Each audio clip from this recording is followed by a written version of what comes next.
An imperial decree of marriage granted two marital unions to the WN family. One daughter was to marry the newly appointed top scholar as his wife, while the other was to become the concubine of a fallen prince. The legitimate younger sister eagerly snatched the top scholar, only to find that he had a young cousin at home who utterly despised her as the official wife. In a fit of anger, she sold off the cousin, which drove a wedge between the couple. Before long, the top scholar lost his official position after a political defeat, and the legitimate sister spent the rest of her life in poverty and illness. My husband, that impoverished prince of a fallen imperial clan, seized the opportunity to successfully seize the throne and made me his noble consort, second only to the emperor. My legitimate sister, consumed by jealousy, used her visit to the palace as an excuse to stab a knife into my chest. When I opened my eyes again, my father was holding an imperial edict, asking us to choose. Without hesitation, my legitimate sister chose to marry the prince, casting a contemptuous smile in my direction. From now on,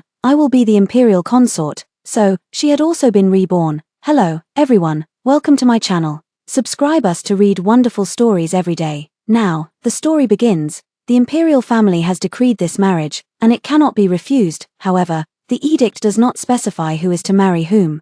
So you two may decide for yourselves. Father sat at the rosewood table, waiting for our responses. I clutched my chest, the pain of the blade piercing through my body still lingering. Yet everything before my eyes felt incredibly real. I had been reborn. On the very day the imperial marriage decree was issued, this decree designated two husbands for me. One was Shenyang, the newly appointed top scholar who had just been granted an official post. It was said that he was handsome and talented, with both looks and ability, but his parents had passed away early. One is Prince Yen, Yu Yun, who, though a prince, has long been on the fringes of power and is already in decline. What's worse, he already has a principal wife, so marrying into his household would only mean becoming a concubine. In her previous life, after hearing about these two men, her younger sister immediately lashed out. A bastard child is only fit to be a concubine. Matching you with a fallen prince is already an honor.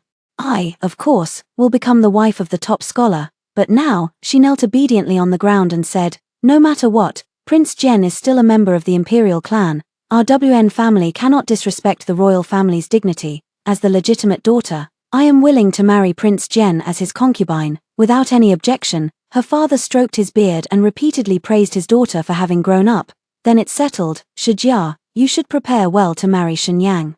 My sister turned her head to look at me, a scornful smile on her face, her lips moving silently. It's my turn to be the imperial consort. So, she had been reborn too. Father lamented that a grown daughter cannot be kept at home forever. As she reached marriageable age, Shalan had also become much more sensible.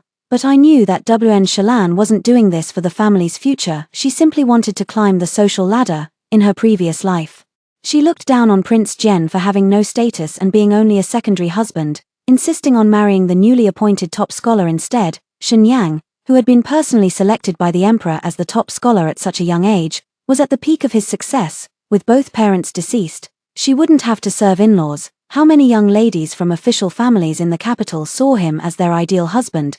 But he had a little cousin at home, the only relative by his side, and this cousin could never accept Shenyang getting married. WN Shalan naturally looked down on this cousin as well.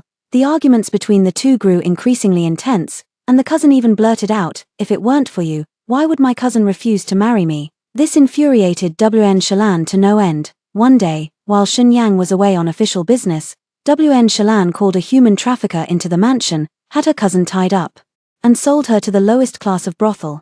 By the time Shenyang returned and rushed to find her, the cousin had already passed away, her death a miserable and tragic sight. Shenyang was furious on the spot, but the WN family forcefully intervened to prevent him from divorcing his wife. However, from then on, he never paid any attention to WN Shalan again. Not long after, Shenyang's close friend, the crown prince, was accused of treason. Shenyang was demoted and had no hope of reinstatement. From then on, the couple lived in hardship and poverty in a barren land. After I married Prince Jen, I discovered that although he held a marginal position, his mind was exceptionally profound. After the crown prince was ordered to die, he incited the remaining princes to compete for the position of crown prince. Taking advantage of their unpreparedness, he seized the throne in one swift move and ascended the dragon throne, as an old acquaintance from his hidden residence.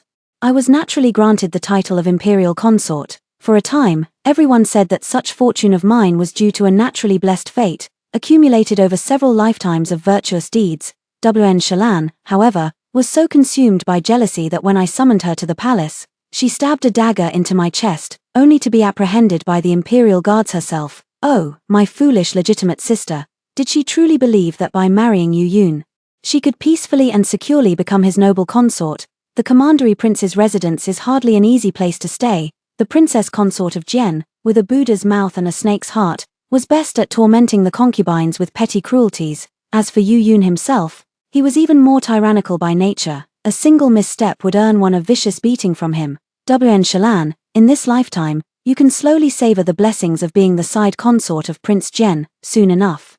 The day of my wedding arrived. During this time, I had been busy preparing all kinds of dowry items, and my heart was filled with boundless joy. In my eyes, Shenyang is not exactly an ideal match in terms of marriage. However, in my past life, he consistently offered strategies for the welfare of the people and, until the very end, staunchly supported the former crown prince. He even defied the emperor at the cost of his own promising career, ultimately being demoted to the countryside.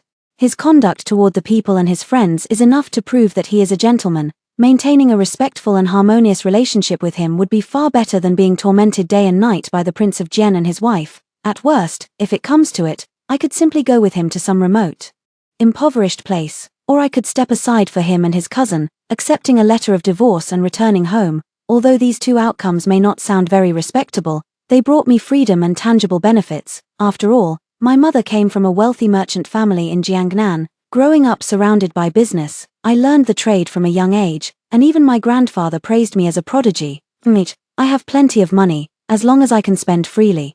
Where couldn't I live a life of luxury? In the blink of an eye, our wedding day arrived. The festivities lasted the entire day, and it wasn't until Shenyang finished the banquet in the main hall and stepped into the bridal chamber that everything finally quieted down. He silently lifted my bridal veil, his handsome face betraying neither joy nor sorrow. That was to be expected. After all, though I was his lawfully wedded wife, I was also a complete stranger to him. What's more, with his ambiguously related cousin by his side, it was only natural he wouldn't look favorably upon me. Speak of the devil. The next moment, a piercing wail erupted at the door. Shenyang looked deeply troubled, as if unsure how to broach the subject. I was well prepared, and with a wave of my hand, I signaled the maid to let her in. A girl rushed in like a ball of fire, threw herself at Shenyang's legs, and started crying. She couldn't have been more than 11 or 12 years old. And her crying was so intense that her voice had changed. I could vaguely make out phrases like, "Cousin, don't marry her." My eardrums were starting to ache from the noise, and without a second thought, I stood up and shouted, "Quiet, your cousin didn't do anything to me, so you don't need to be so upset." Similarly, I don't have any feelings for your cousin either. From now on, we'll go our separate ways and live our lives peacefully. Don't come crying and making a scene in front of me again. Do you understand? As soon as these words were spoken, the entire room fell into complete silence. It was Shenyang who reacted first, quickly having someone escort the young lady back to her room. His face showed both shock and gratitude. After pondering for a long time, he finally spoke. "Liua is young and doesn't know any better. Thank you, madam, for not holding it against her. I'm truly sorry.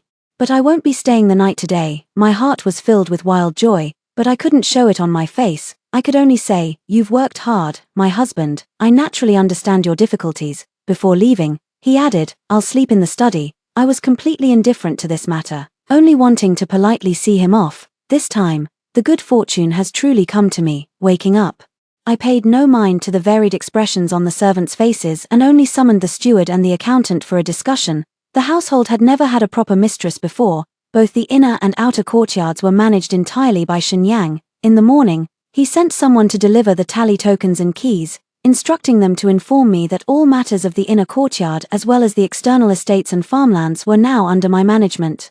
I heard that the cousin had been reprimanded and was unusually quiet today. Excellent. My happy life has just begun. The Shen family has a simple household with few servants, making it quite easy to manage, even though some people might have their own little schemes. Seeing that I hold all the authority, everyone obediently falls in line. As for the family's properties and estates, managing them is a piece of cake for me.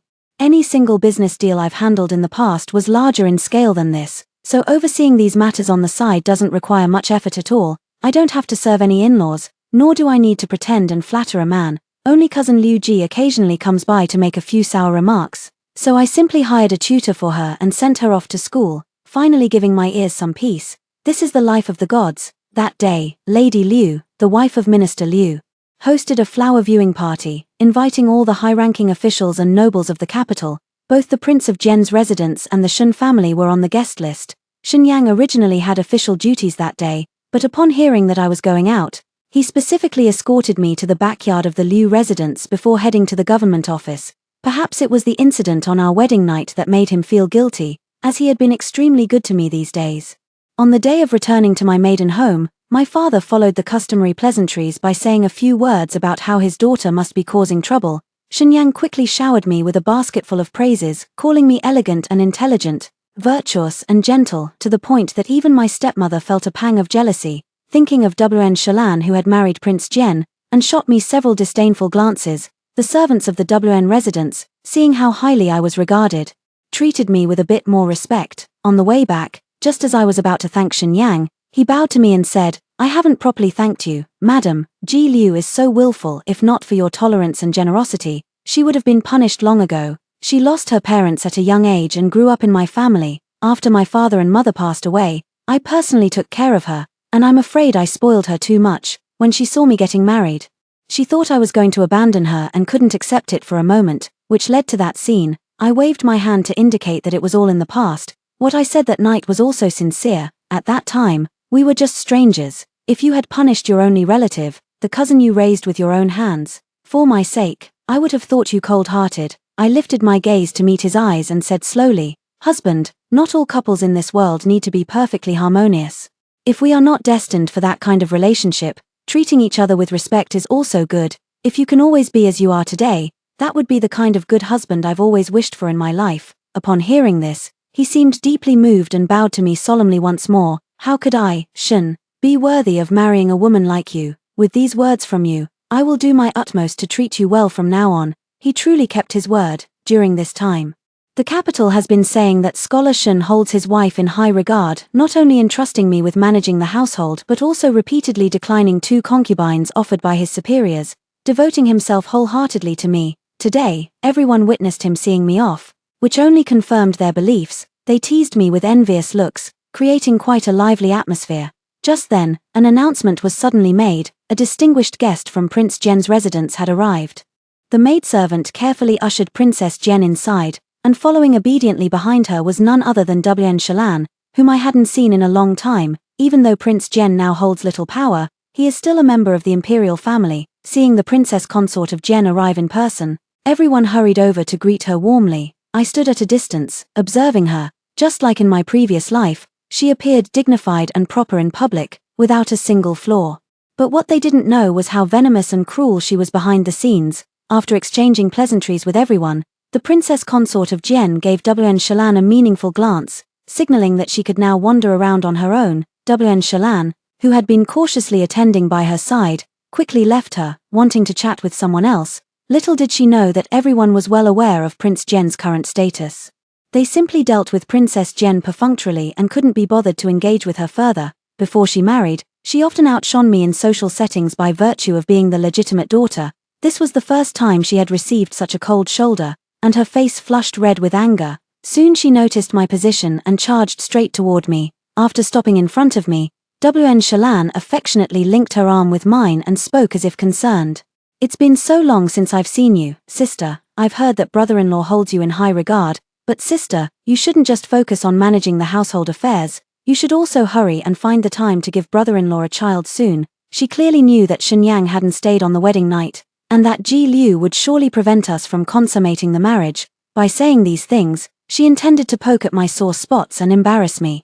I clasped her hand in return and said with sincerity, "You're right, sister, but managing the household is so exhausting. It's truly a headache. I actually envy you, sister, for not having to deal with such trivial matters." My words alluded to her status as a concubine, which immediately caused her expression to change drastically, and she flung my hand away, her face twisted with anger, her tone full of resentment. "WN Shejia, don't think that just because you're pretending to be magnanimous now, everything will be fine. That cousin is Shenyang's treasure. You'll never, in 8 lifetimes, match her place in his heart. Just wait to grow old alone." I didn't respond to her words, instead speaking as if by chance. "Princess Jen is known for her virtue and is most considerate toward the concubines. I suppose you've been living quite comfortably under her care, sister." As I spoke, I glanced at her arms. Ever since she entered, I had noticed her arms trembling slightly. I knew it was Princess Jen's doing. She made the concubines hold teacups and serve her for hours, feeling as if their arms were about to fall off, yet there wasn't a single visible mark on the surface, so it didn't harm her reputation in the slightest. Hearing my words, she was furious but couldn't retort, and even raised her hand to strike me. At that moment, Lady Jen happened to glance over, her eyes flickered. But she still lowered her hand, glared at me fiercely, and hurried back to the princess's side. I watched her retreating figure and snorted coldly. WN Shalan, this is what my so-called imperial consort from my previous life endured, and now I bestow it all upon you. After returning from the Liu residence, life went on as usual. I inspected the servants' work twice a day to ensure they were diligent, and spent the rest of my time reviewing account books, both the household's and my own. Whenever Shenyang had his day off, I would go to his study to report on the recent accounts. Gradually becoming a regular visitor there, I gradually realized that Shenyang was just as I had expected, a good official. His desk was piled with endless official duties, and even when his servants complained, "This shouldn't be your responsibility," he would always gently interrupt them. Since I receive the emperor's salary, I must share his worries. There is no such thing as what should or shouldn't be my duty. Moreover, if I handle matters personally, I can always feel more at ease. He never said that a woman's lack of talent was a virtue. When I lingered in his study, he would hand me a book, whether it was about politics or history, and if there was something I didn't understand, he would set aside his own work and patiently explain it to me. He said these books help people understand principles and broaden their horizons. And by reading more, I could improve my business skills in the future. Whenever he had a spare moment, he enjoyed brewing a pot of tea himself and having wide-ranging conversations with me. When I told him about my grandfather and my aunt traveling far and wide for business in their early years, he listened attentively and often expressed admiration. Once, I remarked to him that my aunt was truly an impressive person, shrewd, sharp-minded, and actually better at business than I was. It was just a pity that, coming from a merchant family, she could only be a concubine. He retorted with a serious expression. A person's worth is not determined by their profession. Without the peddlers who travel the streets and alleys, the world would surely fall into chaos. My mother-in-law, born into a merchant family, has achieved such great success, which only proves how exceptional she is. Having such a mother is the proudest thing in the world. I stared at him in a daze. Since childhood, everyone had mocked my background. Even though I refuted them one by one, I couldn't stop the overt and covert ridicule. This was the first time someone had so earnestly told me that this was my pride. I looked at his face, his features as exquisite as a painting. The corners of his mouth curved in a smile, his eyes earnest and sincere, making one feel as if bathed in a warm spring breeze. He truly is a good gentleman. That little cousin still guards against me quite a bit. Though she hasn't made a big fuss like she did on the wedding night, Shenyang had her moved to a separate courtyard, so we had even less contact. He told me privately that Ji Liu, at 12 years old, was at an unruly age, and asked me to be more tolerant of her. He also said he was keeping an eye out to find her a good match, and asked me to help with the search as well. Everything seemed calm, but I felt increasingly uneasy inside. I clearly remember that in my previous life, the crown prince was accused of treason and fell from power, and the Shen family was destroyed overnight. Although the crown prince was eventually exonerated, the emperor was critically ill and on the verge of death. At that time, Yu Yun, who had become the Prince of Jian, seized the opportunity to take the throne, and Shenyang was never reinstated. Back then, I was suffering in the Prince of Jian's residence, thinking every day about how to avoid being beaten, so I didn't pay much attention to these matters. Now, I can only recall a few scattered details. When I first regained my memories, I thought about this issue quite lightly, figuring that with my wealth, I wouldn't have to suffer. But the longer I live with Shenyang, the more I hope to change his fate as well. A man of such integrity and virtue as he deserves a good ending. As for villains like Yu Yun and the princess consort of Jian, they are unworthy of the highest positions. These past few days, I have racked my brains, hinting and suggesting to Shenyang repeatedly. At first, Shenyang thought I was joking, but as I brought it up more often, he began to take it seriously and assured me that they would keep an eye out for any unusual movements. And so, in the midst of days filled with anxious waiting, that news arrived as expected. The regional commander of Sichuan submitted a secret letter to the crown prince, intending to rally troops and plot a rebellion. The emperor was furious and immediately ordered the crown prince to be imprisoned in the imperial dungeon. After the incident, Shenyang only hurried home once, told me not to worry, and then rushed out again, never to return. As I waited anxiously, a servant came to announce that the wife of Prince Jian had arrived. With the crown prince imprisoned, Prince Ning became the most likely candidate to ascend the throne. which is why he has been the center of attention lately. Prince Jen, who has been in close contact with Prince Ning in private, has also become increasingly prominent. WN Shalan's arrival at this moment clearly reveals her intentions. Want to see me make a fool of myself? Not so easy. I composed myself and called out to the servants, "Welcome the guest." As soon as she stepped into the main hall, before she could clearly see anyone, the jingling of her ornaments was heard first. As she drew closer, I felt a sharp pain in my eyes. Wanshalan was dressed quite flamboyantly today, her head adorned so densely with hairpins and ornaments that it seemed as if she had raided the entire stock of the Genwang mansion. Not a single gap was left. Her dress was a vibrant pink, embroidered all over with various birds, butterflies, and flowers, looking as if someone had pasted an entire pattern book onto it. Before I could speak, she took a seat in a chair and began gloating. "Sister, you look quite haggard. I suppose you've been worrying about your husband's affairs. Oh dear, what a pity. A fine, newly appointed top scholar like him getting mixed up in this mess. What will become of him? I fear you might have to follow him to some desolate wilderness and live out your days there." I took a calm sip of tea and replied, "His Majesty will make a wise judgment. He will not let the innocent suffer injustice, nor will he let the troublemakers go unpunished." My indifferent response only seemed to excite her further. "I know you're in a bad mood, sister, but don't just focus on your anger. You should consider other options. For instance, if you were to kneel before me today, kowtow, and beg for forgiveness, I might consider letting you off the hook. You could stay in the capital and become a street peddler, instead of following Shenyang to eat dust in some remote place." I set down my tea and walked over to WN Shalan, without a word. I reached out and firmly pressed my hand against the small of her back. To an outsider, it might have looked as though we were two sisters about to share an intimate secret, but only I knew the truth. The moment my hand touched her waist, her face twisted in pain. That was the spot Yu Yun had abused the most, in my past life. If I displeased him even slightly, he would strike me there with his palm. When he was truly enraged, he would use a stick instead, judging by WN Shalan's reaction. It seemed he was doing the same to her now. Even while suffering from poisonings herself, she still came to show off in front of me. I really don't know if my legitimate younger sister is evil or just foolish. I gradually increased the pressure in my hand. WN Shalan could no longer bear it and suddenly stood up, lunging at me. The servants, seeing this, rushed over and dragged her away. I looked at her, feeling a wave of disgust in my heart. Even though she herself was suffering, she still chose to assist the wicked and harm others. Such a person is not worthy of pity. Virtue that does not match one's position will inevitably lead to disaster. WN Shalan, just wait and see. Someone like Yu Yun is destined to come to no good end. With that, I no longer wished to engage with her any further and directly instructed the servants to escort her out. After WN Shalan left, I still felt unsettled, so I simply ordered the servants to tidy up the estate. During this time, the entire Shen household had been in a state of anxiety. Rather than letting them speculate aimlessly, I thought it better to assign them some tasks to temporarily distract them from their current worries. I, too, was ready to dive into work, asking the maids to bring out the account books that had been piling up for days.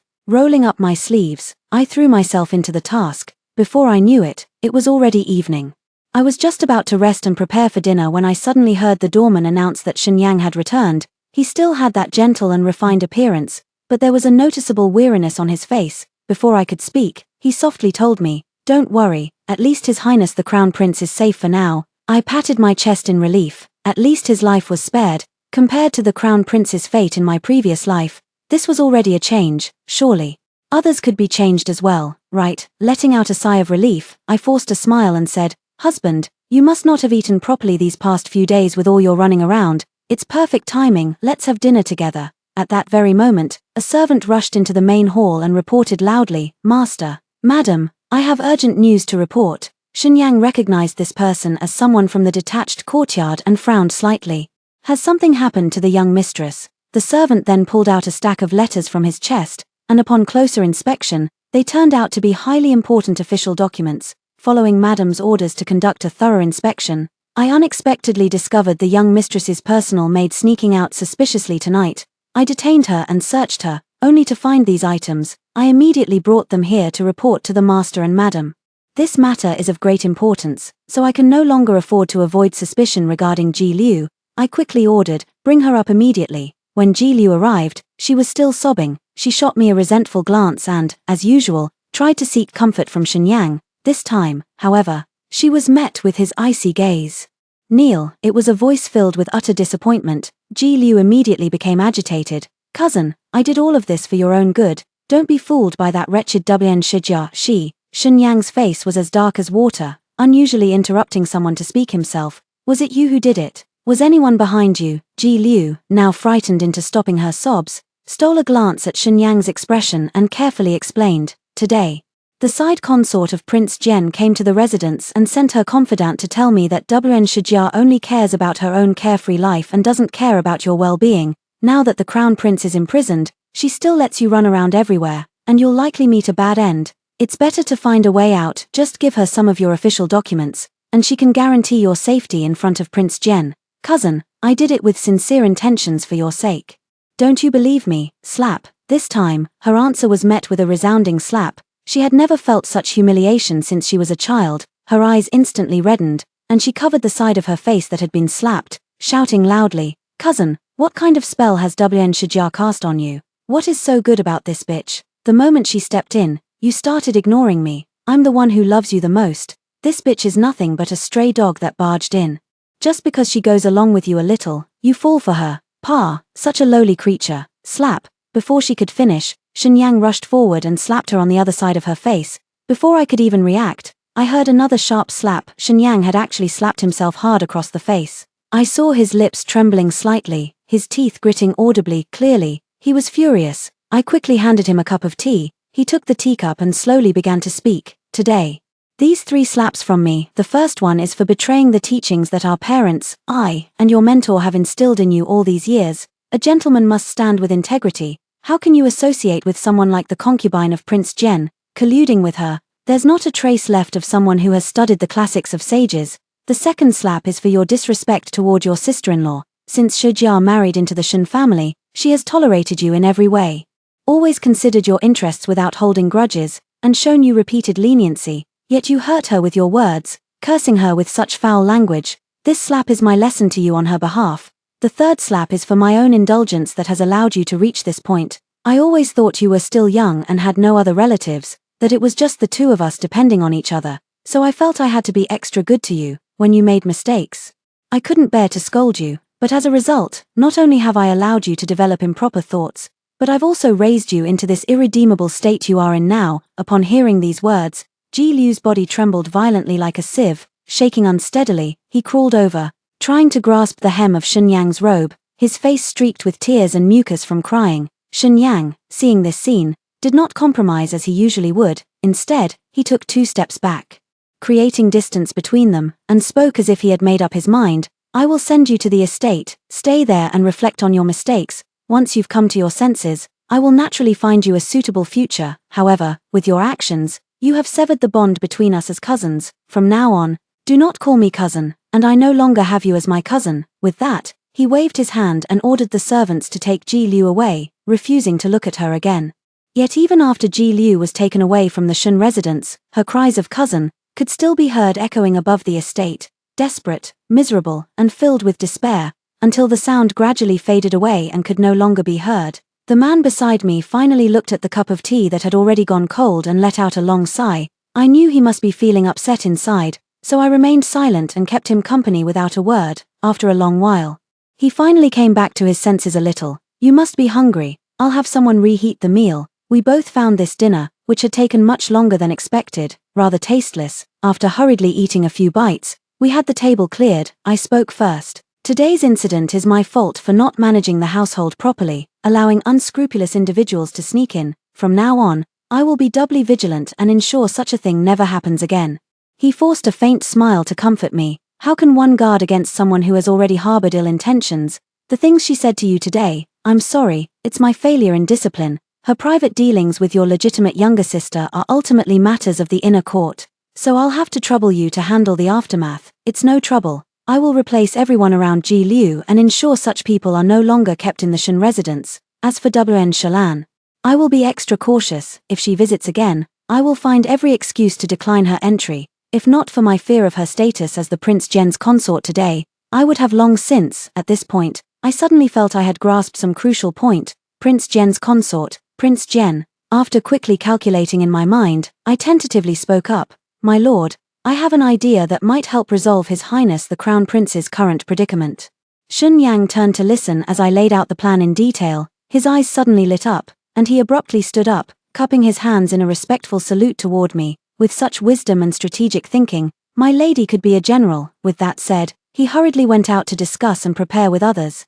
The next day, the maid who had tipped off Ji Liu and Wen Shalan was directly brought before the emperor. The maid had never seen such a grand and intimidating scene before. She was so frightened that she couldn't speak clearly, rambling incoherently. Even so, His Majesty the Emperor understood. The side consort of Prince Jen had demanded that Shenyang's cousin secretly smuggle out Shenyang's official documents for her. The emperor didn't know who Wen Shalan or Ji Liu were, but he knew Prince Jen, he knew Shenyang, and he also knew that Shenyang was a close friend of the crown prince. That's enough. The emperor sent someone to publicly reprimand Prince Jen in court, and a few days later, news came from the palace that the crown prince had been restored to his position. As for Wen Shalan, she must have received another severe beating. All these recent incidents, whether it was deposing the crown prince based on rumors, promoting Prince Ning without giving him the Eastern Palace position, or now restoring the crown prince, ultimately stem from the emperor's suspicion. He is old, in poor health, like the setting sun, and he sees everyone as a potential threat. He can only cling tightly to his power, not daring to loosen his grip in the slightest. So when he heard those words from the girl, it was bound to strike a sensitive nerve. The matter of deposing the crown prince was already intricately linked with Prince Jen, and with the added push from Wen Shalan's foolish actions, it would only tip the emperor's inner balance further in Prince Jen's favor. I had clearly conveyed these words to Shenyang, one by one, but there were still some things I couldn't bring myself to say. In the previous life, after the crown prince was deposed, the Prince of Ning coveted the position of the Eastern Palace. Seeing that the crown prince was imprisoned but not punished for a long time, he took it upon himself to send someone to forge an imperial decree ordering the crown prince to commit suicide. After the incident, the court and the public were in an uproar, and the emperor was furious. He exiled the Prince of Ning to a remote land and built a terrace of longing for the sun, where he mourned the crown prince day and night. After this incident, Prince Jen not only avoided being implicated due to his relationship with Prince Ning, but his status was even further elevated. Because it was he who first informed the emperor of Prince Ning's forged decree. The thought of Yu Yun's two-faced and duplicitous demeanor makes me sick to my stomach. Since heaven has given me a second chance, I must stop him at all costs. The emperor's suspicion, the emperor's feelings toward the crown prince. I did not waste the memories of my past life. Now that Yu Yun's defeat is certain, this time, I have finally managed to stay one step ahead of him. However, I overlooked one crucial thing, which nearly cost me everything. That is Yu Yun's ambition. In the years that followed, every time I thought of this matter, I would slap my thigh in regret. In my previous life, when Yu Yun raised an army to seize the throne, I always thought it was a sure thing for him. But I overlooked the fact that anyone capable of such an act was, by nature, an ambitious schemer. So on this day, when Shenyang went out on official business and did not return all night, I got up as usual to instruct the servants. Unexpectedly, a commotion arose from the main gate, and I could hear the sound of heavily armored soldiers marching. I instinctively stood up, my heart pounding wildly. Before long, the gate was forcibly pushed open, and a squad of soldiers rushed in, quickly subduing the household servants. At the end of the procession stood Wen Shalan, dressed in full regalia. A smug, unrestrained smile was plastered across her face, and her walk was even more arrogant, as if her entire body was screaming, "Look at me." And the dress she wore today, I would never forget it even if it were burned to ashes. It was the magnificent consort's gown I had worn in my previous life. She waved toward the rows of people on either side, and immediately two of them stepped forward, kicked me twice in the waist, and forced me to the ground. Wen Shalan's piercing laughter erupted at that moment, lasting a full half-minute before she finally stopped. "Sister, oh sister, what's the use of all your scheming and struggling for so long? Fate is determined by heaven. In our past life, I made a momentary misjudgment and let you slip through. Heaven has eyes and gave me another chance. In this life, I am destined to become the imperial consort, while you lowly wretch, no matter how hard you try,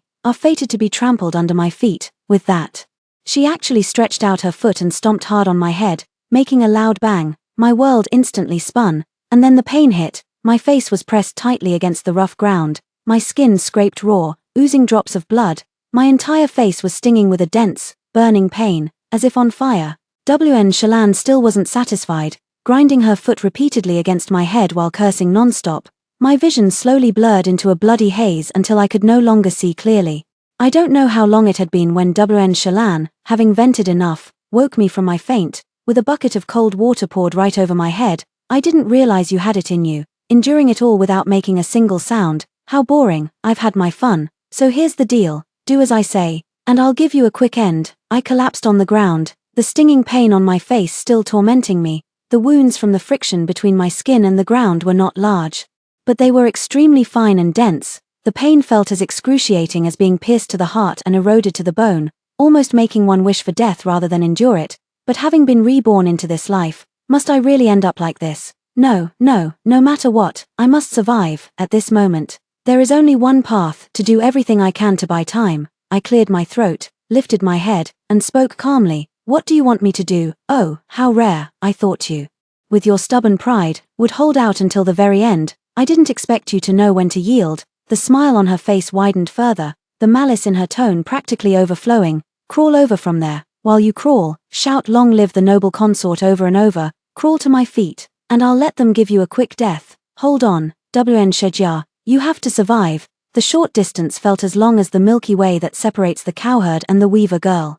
I don't know how I managed to crawl to WN Shalan's feet, but the moment I touched the hem of her skirt, I almost passed out again. You performed very well, sister. Now, I find it interesting again. So I'm sorry, I take back what I said earlier. As she spoke, she leaned down to look at me, still with that same detestable expression. But at that moment, all I noticed was her pale, gleaming neck. This is the moment I've been waiting for. In an instant, all the remaining power within me surged forth. I grabbed WN Shalan by the throat and dragged her to the ground, instantly reversing our positions. Seeing this, the soldiers immediately raised their weapons and charged forward. I tightened my grip and shouted at them, "Stay back, or I'll take her life." WN Shalan also struggled, waving her arms to signal them to retreat quickly. I dared not loosen my grip, and the situation fell into a stalemate. What should I do next? Should we perish together?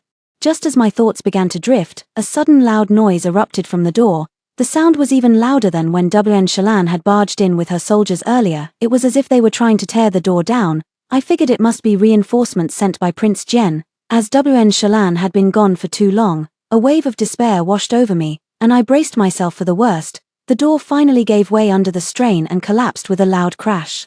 To my surprise, the one leading the charge of soldiers and officers was none other than Shenyang. His men quickly surrounded Jen Wang's soldiers, and WN Shalan was taken away by them. In an instant, the vast main hall was left with only the two of us. I looked up at Shenyang, wanting to offer him a smile, but the movement immediately tugged at my wound, causing me to gasp sharply in pain. In the blink of an eye, I was pulled into a warm embrace. I had just been splashed with a basin of cold water, and the sudden drop in temperature sent a shiver through my body. I patted his shoulder, intending to change my clothes, but he held me even tighter. The force of his embrace felt as if he wanted to meld me into his very bones and blood, making it impossible for me to break free. He must have run here in a hurry. The fabric of his clothes felt damp under my grasp, and his forehead pressed against my shoulder was dotted with fine beads of sweat. His breathing rose and fell, still unsteady. We were so close that I could almost hear the rhythm of his heartbeat. Thump, thump. We held each other like that for a long, long time, so long that the fabric on my shoulder slowly became soaked through with tears. I have seen this man in many forms, his gentle teasing, his spirited confidence, his fiery anger, but never before in my life had I witnessed him weeping bitterly, and all for my sake. I patted his back gently and said, "Don't blame yourself. WN Shalan has long hated me to the core. What happened today wasn't your fault." He no longer tried to conceal his sobs, crying like a child, though his words came between choked breaths. Each syllable fell upon my ears with startling clarity. "I'm sorry. But my sorrow isn't because I dragged you into this, it's because I hate myself for failing to protect the one I love. This is the first confession I've received in both of my lives." Immediately after, I heard my own voice. "Then there's even less reason to be sad, because the reason I've been able to hold on until now is that I've always believed the one I love would come to save me. You did it, Shenyang." The last time I heard news of WN Shalan was from Shenyang himself. That day after they took her away, she continued to curse without end. The general guarding her had a violent temper, and after enduring her insults for a long time, he finally lost patience. He tied her up and brought her to the gates of Prince Jen's residence to persuade them to surrender. It said that Yu Yun didn't even show his face. What welcomed WN Shalan was a volley of 10,000 arrows. I heard that even as she was drawing her last breath, she was still murmuring imperial consort under her breath. She was right, everyone has their own fate, and she, who committed many wrongdoings without remorse, deserved such an end, even though the rebellion was quelled. The emperor's condition worsened due to shock and anger, and he passed away. The crown prince ascended the throne, appointed Xinyang as the minister of personnel, and granted me an honorary title. Before entering the palace to express gratitude, Xinyang sat by the window, carefully drawing my eyebrows. Even when faced with the most difficult and official duties, I had never seen him look so nervous. Seeing his slightly trembling hand, I couldn't help but chuckle. Seeing that he couldn't finish the painting, he simply threw down the eyebrow pencil and gently tapped my nose with his finger, saying, "You little mischief, what are you laughing at?" I giggled and wrapped my arms around his neck, planting a bold kiss on his handsome cheek. Seeing his face instantly flush red, I spoke with satisfaction. "I wasn't laughing at you, it's just that while you were drawing my eyebrows, I suddenly thought of the saying, don't rely on stunning beauty. Marry a man with true affection." Those words are truly right. My husband is even better than Zhong Chang, who painted his wife's eyebrows every day. We, as husband and wife, will be 100 times happier than them. Both of us are in the prime of our youth, and we must not waste these precious times. And so the first story ends. What do you all think? Feel free to share your thoughts in the comments, and if you enjoyed it, please give this video a like. Now, here's the second story. I returned with my legitimate sister to the day of the marriage exchange. She hastily snatched the imperial edict, her eyes unable to conceal her ambition. The emperor has decreed that the legitimate daughter shall be the imperial consort. Although I am fond of Guci, I cannot defy the imperial decree and disregard the family. I am willing to enter the imperial harem for the sake of my family's lives. I looked at her delicate, flower-like face and smiled. Knowing that she had also been reborn, in our previous life, she married the scholar she loved, but a life of poverty ground her down into a rustic village woman. Meanwhile, I entered the imperial harem, quickly became pregnant with the emperor's child, and soared to become the empress, mother to the nation. In this life, she chose to exchange fates with me. But, dear elder sister, the imperial harem is filled with wolves and tigers. How long can you possibly endure it? The emperor has decreed that the legitimate daughter shall become a consort. Although I love Guci, I cannot defy the imperial edict and bring disgrace upon my family. How could I face my parents who raised me with such ingratitude? For the sake of my entire family's lives, I am willing to enter the imperial harem. Su Lizhuang snatched the imperial edict and held it tightly in her arms, her eyes brimming with unconcealed ambition. Hearing these deeply moving words, my eyes flickered. And I knew that Su Lizhuang had also been reborn. In her previous life, she married Guci. I, on the other hand, took her place and entered the palace. I was cautious and deliberate in the palace, step by step, until I finally reached the position of empress. The next time I saw Su Lizhuang, she came under the pretense of visiting her younger sister. Her hair was completely white, her face covered in wrinkles, and she wore plain grey linen clothes. Looking just like a country woman from the rural areas, when she saw me, she straightened her hunched back, which was curved like a bow, and her eyes were filled with envy. The maid behind her couldn't help but remind her, "You must kneel and bow when you see Her Majesty the Empress Dowager." Su Lizhuang's eyes were bloodshot as she roared, "It's all your fault. You're nothing but a lowly illegitimate daughter. If it weren't for me, how could you have become the Empress Dowager? I had to endure hardship in the countryside while you lived sheltered from wind and rain, enjoying endless luxury in the palace. Why should you have all this? It's all because of you. You deserve to die." After saying that, she pulled out a sharp hairpin without hesitation and lunged at me, stabbing it into my neck. Warm blood sprayed out, and I fell to the ground, unable to get up. Meanwhile, Su Lizhuang was shot in the heart by a guard at the door with an arrow and died on the spot. Now that she has been reborn, her first priority is to seize the opportunity to enter the palace. Father and the legal wife were moved to tears, exclaiming repeatedly, "Schwanger is truly sensible. But we've wronged our dear Schwanger. Rest assured, we will clear the path for you ahead." I curled my lips in a sarcastic smile. In my previous life, when I entered the palace, they hadn't spoken like this. Once you become a concubine, don't ever forget that it was your elder sister who yielded this opportunity to you. Without your elder sister, such good fortune would never have fallen to you. The honor and disgrace of our Su family now rest entirely on your shoulders. If the Su family falls, you won't fare well either. It's truly disgusting. Su Lizhuang packed her things and couldn't wait to get into the sedan chair. She waved her hand at me, lips slightly parted, silently saying, "Su Yun, you shall suffer the torment in my place for the rest of your life, and I will become the Empress Dowager, with silks, satins, gold, and jewels at my disposal every day." I watched the receding shadow and smiled faintly. Su Lizhuang would never have dreamed that she had entered anything but a nest of wealth and luxury. It was clearly a den of snakes. A few days after Su Lizhuang left, Guci came knocking at her door.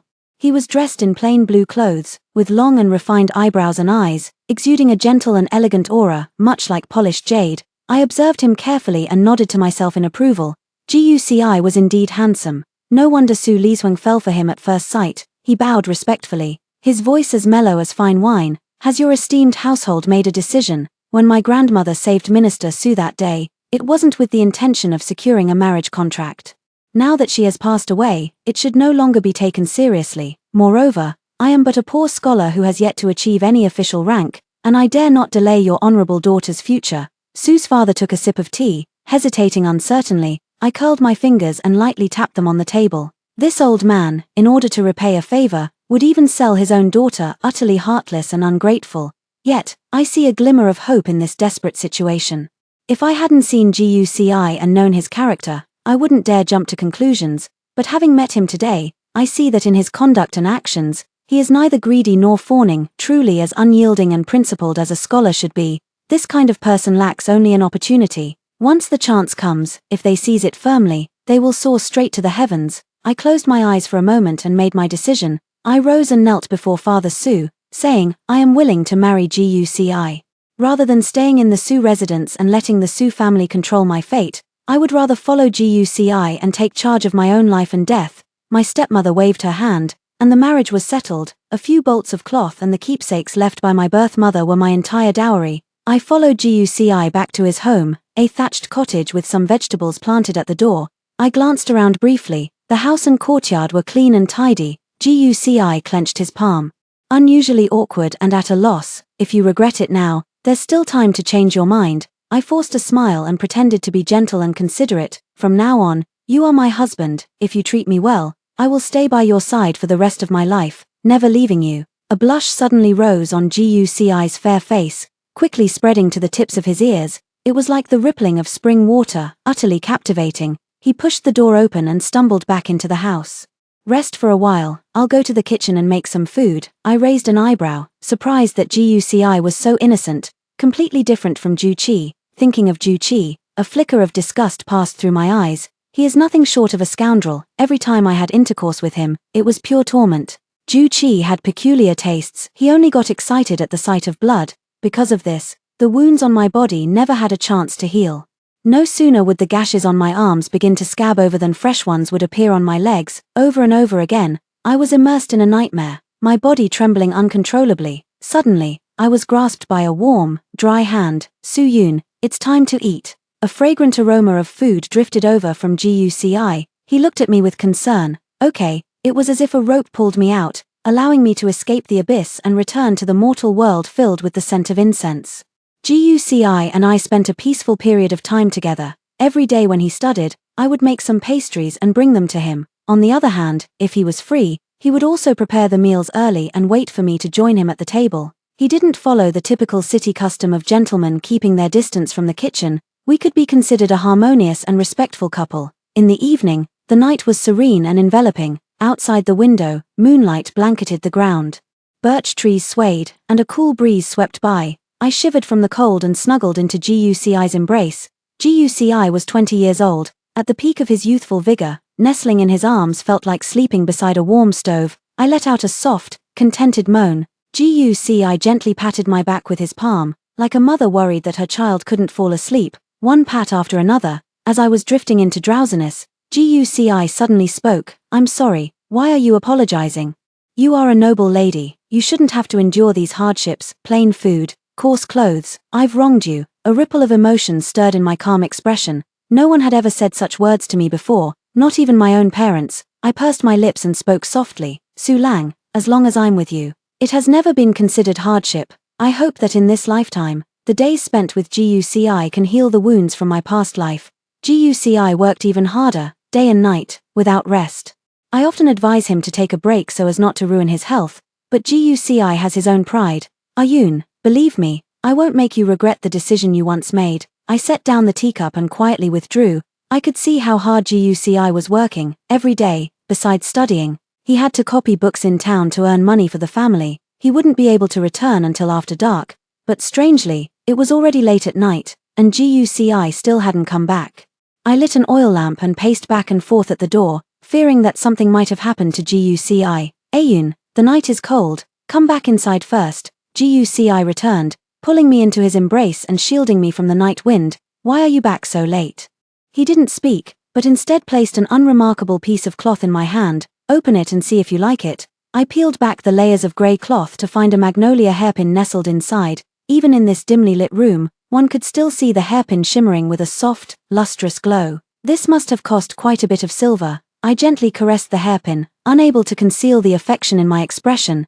Guci smiled, his eyes crinkling with delight, and said, "As long as my lady likes it, I like it, but does this count as a token of love? Yet we're already married." I placed the hairpin in my bun and teased Guci with a playful question. "No, it doesn't, I'll give you a proper token of love later. Consider this our wedding gift for now." His voice was husky as he leaned in and kissed me on the lips. Outside, the bamboo grove rustled noisily, yet inside the house, all was utterly silent. We breathed slowly, like geese nestled closely together.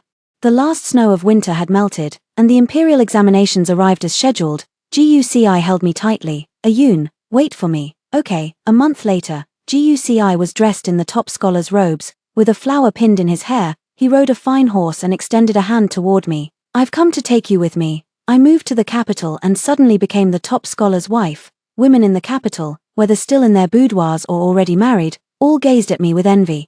Guci became the most talked about person. A few more days passed, and Guci was appointed to an official position. He became even busier, but what never changed was that he always brought something home when he returned. Sometimes it was sweet and sour candied hawthorns, sometimes it was gold and silver jewelry. Every time this happened, I would tease him, saying, "You don't seem like you're going to court, it's more like you're hunting for me." Guci kissed the corner of my mouth, a trace of tenderness flashing in his eyes. "If I were a hunter, then you would be the little cat I keep." As we spoke, we ended up kissing again. After a while of intimacy, I lay on the bed, panting and out of breath. Guci propped himself up on his elbow and gently tucked the strands of hair sticking to my face behind my ear.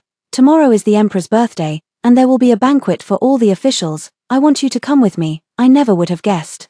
Our flirtatious Lord Gu actually enjoys clinging to his wife. I pouted, my tone dripping with sarcasm. Ever since Guci arrived in the capital, he's managed to charm every woman in the city into singing his praises, while the men all grit their teeth in resentment toward Guci. "My lady is jealous." He smiled and tapped the tip of my nose. "Don't worry, I only flirt with my lady." As night fell, the palace was brilliantly illuminated. On the table were golden plates and jade bowls, all gleaming brightly. The emperor had not yet arrived, and the ministers sat rigidly in their seats, not moving a muscle. The entire palace exuded an atmosphere of decadence and decay. "This is not an official court assembly. My beloved ministers need not be so tense." A cool, detached voice sounded from above. I slightly lifted my gaze, meeting Guci's eyes directly. His pupils remained as deep and unfathomable as ever, seemingly bottomless at a glance. I stood my ground without moving, yet secretly tightened my grip.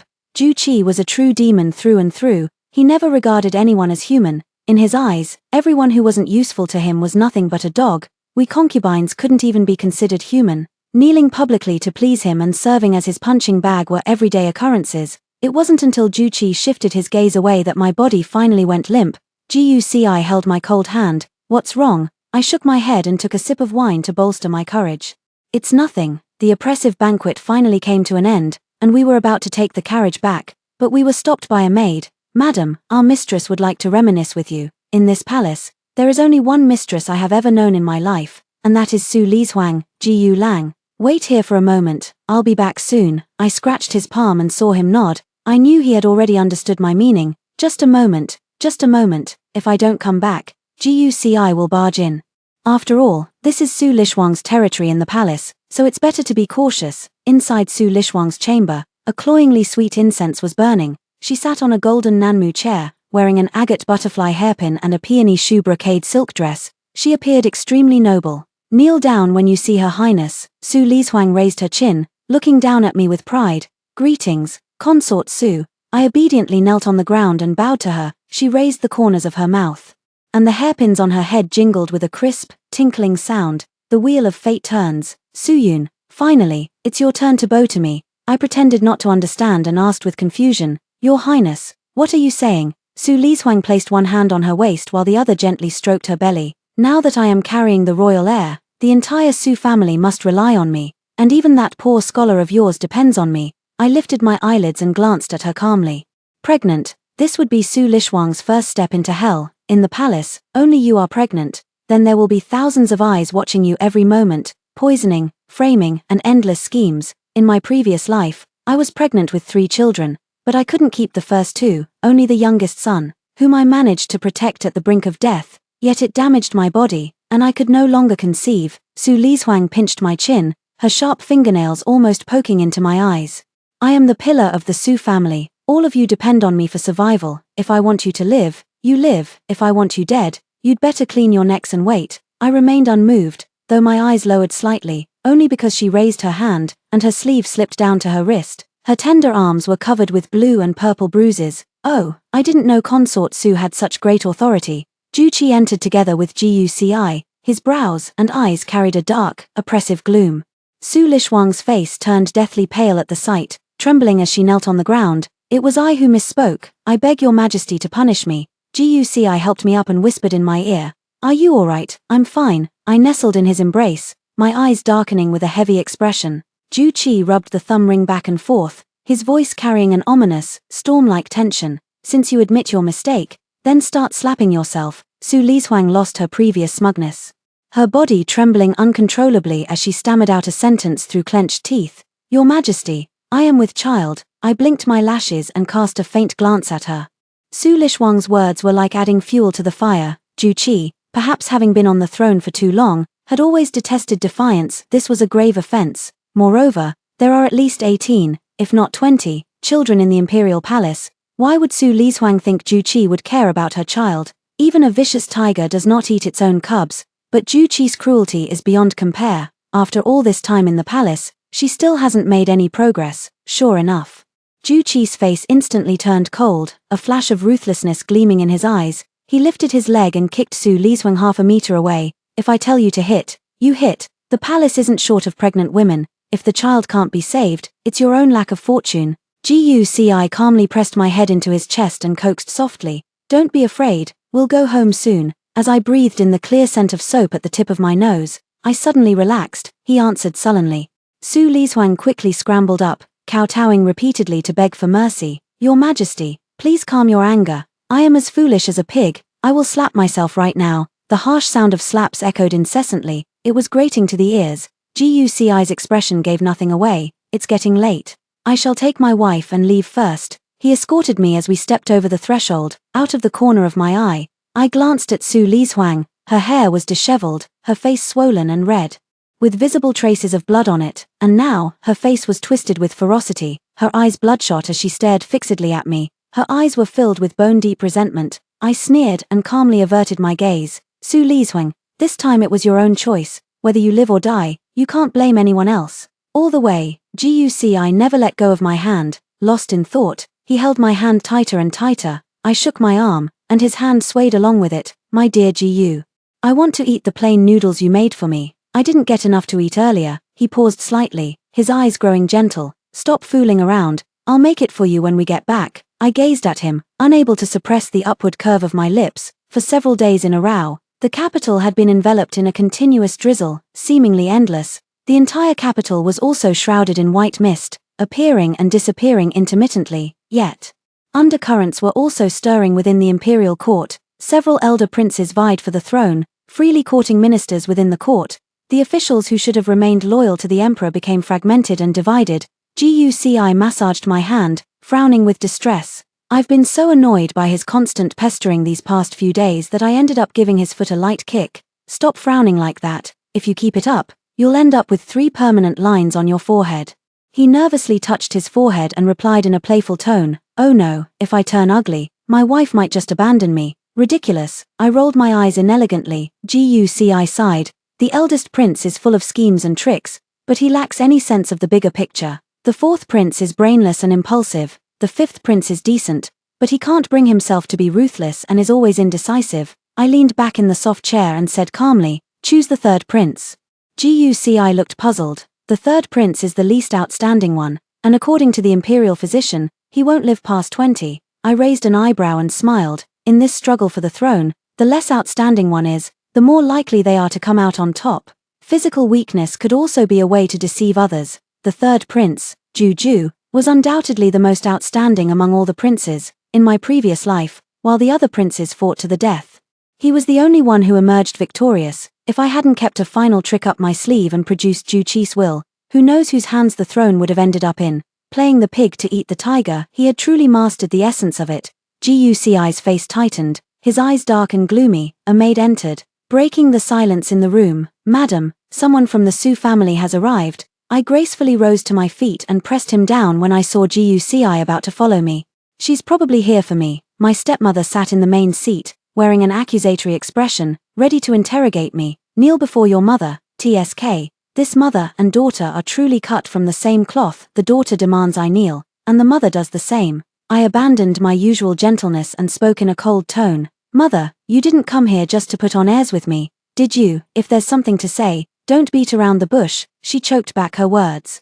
Seemingly taken aback that I dared to defy her, her expression shifted repeatedly. "A truly spectacular display. Suyun, who do you think you are? You're just a lowborn daughter who got lucky marrying Guci, and you dare put on airs in front of me." I turned a deaf ear to her words, calmly watching her lose her temper. I wouldn't call it luck, but marrying Guci was father and mother's decision. I should also thank mother here. Without mother, I wouldn't have been able to marry Guci. I smiled provocatively. "You," she pointed at me, took a deep breath, and only managed to control her temper from erupting when her personal maid tugged at her sleeve. "I won't waste words with you. I'll ask you just one thing. Was it you who stirred up trouble between the emperor and Li Shuang? Don't you know we're like grasshoppers tied to the same rope? If one prospers, we all prosper. If one suffers, we all suffer." Hearing her shameless words, I couldn't help but laugh in anger. "Who's tied to the same rope with you? I wish every last one of you would drop dead." My birth mother was accused by her of stealing a man and losing her purity when I was 5 years old, and was despised by everyone. Su's father clearly knew that all of this stemmed from her jealousy, yet he still ordered my birth mother to be locked in a pig cage and drowned in the pond, and 5-year-old me, dressed in thin clothes, powerless to stop it, could only watch helplessly as my mother left me. The pain was beyond words. I hate her. I hate Su's father, and I hate even more those who stood by and did nothing. I walked toward her step by step, slightly leaned down, and met her gaze. "The only mistake you made was not pulling up the grass by the roots. When you killed my birth mother, you should have gotten rid of me too, bitch." She widened her eyes and glared at me, pretending to be calm, but deep in her eyes, there was a trace of fear hidden. "Don't forget your surname is Su. You're also a member of the Su family. If we fall, you won't fare any better." Hair. I let out a bitter, heart-wrenching laugh, tears streaming from the corners of my eyes as I laughed. "I alone can destroy the Su family. That's worth it. Even if I meet my mother in the underworld, I won't have any regrets. The once fragile fledgling has grown up, grown large enough to devour the deeply rooted Su family." She shook her head in disbelief and shouted, "Madman, you're a madman." My eyes sparkled with excitement as I said, word by word, "Mother, we have plenty of time ahead. Just wait and see. Escort our guest out." After she left, Guci walked in and gently wiped the tear stains from my face. "Do you want to kill her?" I lifted my gaze, my voice hoarse. "I do." Guci still had that gentle, untainted appearance, but his words carried a ruthless edge. "Then I will be your blade, cutting down all who come, unstoppable." I looked at the blazing red sunset outside the door and said slowly, "No rush. She will go to hell sooner or later." In less than half a month, I suddenly found myself eating more and feeling unusually sleepy. I touched my belly, and a suspicion began to form in my heart. "Your guess is correct, madam. You are 1 month pregnant, and the baby is lively and very healthy." Guci's eyes lit up instantly, and with a wave of his hand, he declared, "Rewards, everyone in the household shall be rewarded today." At the same time, another piece of news spread from the palace. Su Lizhuang had a miscarriage. It was said that the incense she burned daily was toxic. Prolonged exposure to it could cause infertility in women who were not pregnant. And those who were pregnant would suffer miscarriages indirectly. The dirty tricks in the palace are truly impossible to guard against. Besides, there are only those who commit thefts for 1,000 days, not those who guard against theft for 1,000 days. With Su Lizhuang being spoiled to the point of lawlessness, she must have offended countless people long ago. Someone must have noticed the issue with the incense, but they were merely watching from the other shore, pretending not to know. I popped a plum into my mouth, and instantly, my face scrunched up from the sourness. Guci quickly poured me a cup of tea. "How are things at court?" "Still a lot of bickering and fighting, but the emperor is keeping them in check. They can't stir up any trouble." I slowly turned the teacup in my hands. Counting the days, it should be about time. Stay away from the Grand Prince. It's best to avoid any contact with him. He wearily pinched the bridge of his nose. I know. But Minister Su has been spending a lot of time with the Grand Prince lately. I heard they went to a tavern to eat and drink together yesterday. Don't bother with him. He who digs a pit for others falls in himself. A major event occurred today, causing unrest from the court officials down to the common people. The emperor, who had always been in good health, suddenly fell ill. There were no signs or warnings. As a country cannot be without a ruler for even a day. The ministers elected the eldest legitimate son to manage state affairs, that is, the eldest prince. Now he got what he wished for. All the memorials were thrown at him all at once. The eldest prince was so overwhelmed and confused that he handled state affairs carelessly. Just when the ministers were collectively outraged, it was revealed that it was the eldest prince who had poisoned the emperor. The moment this news broke, it was like a stone suddenly crashing into the still surface of water. Ripples of shock spread in waves. The eldest prince was executed on the spot, and the officials surrounding him were exterminated to the 9th degree by the emperor on charges of rebellion. Only the Su family remained undecided. Minister Su saw that the situation was turning unfavorable, so he brought his legal mother and visited late at night. I was sitting right behind the door, with a tiger-skin blanket draped over my legs. Through the heavy gate, I could hear his pleading voice. Let me see my daughter. I am her father. After all, she carries my blood in her veins. The door was knocked with a jingling sound.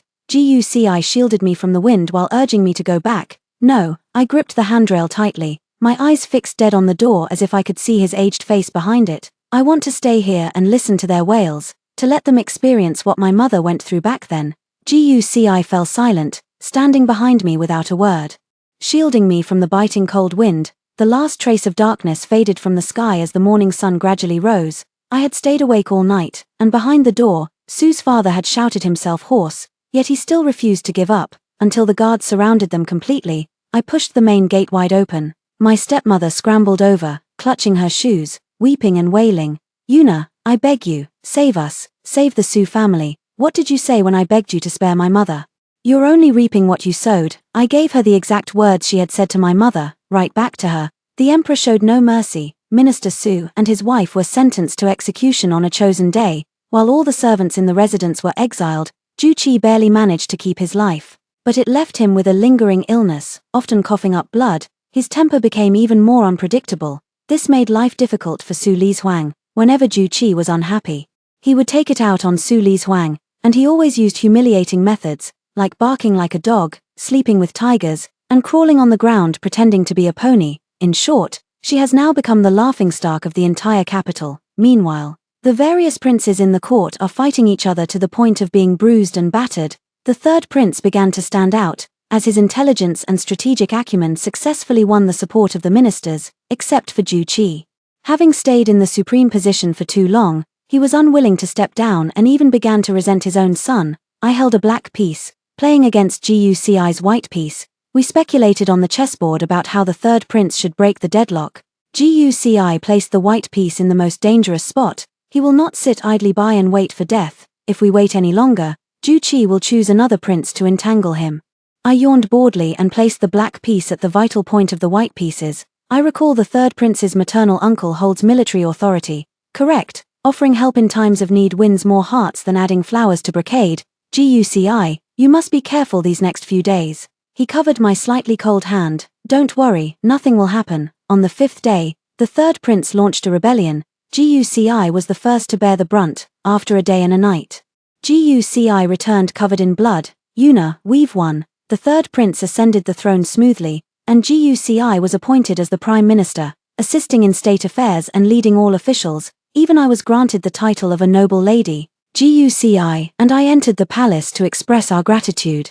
The third prince, dressed in dragon robes, rose to receive us when he saw me. Your Majesty, please take a seat. I, as your subject's wife, am unworthy of such honor. I reached out to support him with a gesture. Not at all. I should be thanking you, Madam Su. Guci told me there was a female Zhuge Liang behind him, and seeing you today, it truly is so. He let out a hearty laugh and guided me to my seat. I secretly glared at Guci and modestly said, my husband is exaggerating. His smile faded, and he turned serious. Actually, there's another matter today. The sister of Lady Su sent a maid to find me, saying she wishes to see you. My lips twitched as I curled them into a cold smile. I appreciate your Majesty's concern. although we are sisters, we must still adhere to the royal protocols, since ancient times, when an emperor passes away and before the new emperor ascends the throne.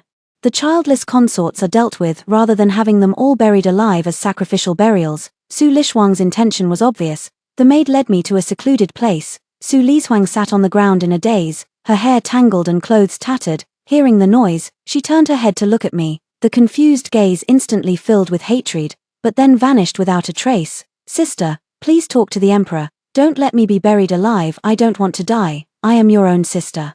We grew up together. Have you forgotten? When you were little, you always clung to me. Whenever I walked away, you'd follow right behind, calling out sister. My fingers, hanging at my side, twitched suddenly. I looked down at her as if she were an ant. I haven't forgotten. Sister, it's you who doesn't remember. But I've kept it all vividly in mind. I followed behind you, and you pushed me into the pond out of annoyance. The lake had just formed a thin layer of ice in November, and I was shivering from the cold. Su Lixuang collapsed to the ground in despair, knowing full well that begging me was useless. Her face was ashen, her eyes filled with resentment. Why, in every lifetime, have I never been able to surpass you? You're nothing but a lowly concubine-born daughter. How dare you live better than me? I hate you, Su Yun. In this life and the next, I curse you to die a miserable death. I had a rare moment of patience and explained to her, what a pity.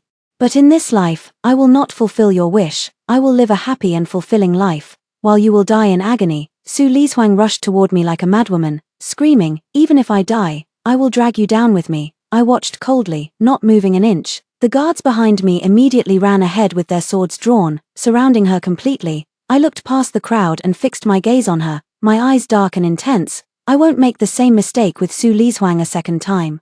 Her breath hitched, and her eyes flickered with fear. You're also, I won't let you die so easily. You'll slowly suffocate in the dark, narrow underground. I turned and walked toward the sunlit path ahead, ignoring Su Lixuang's miserable wails behind me. This lifetime, I've won.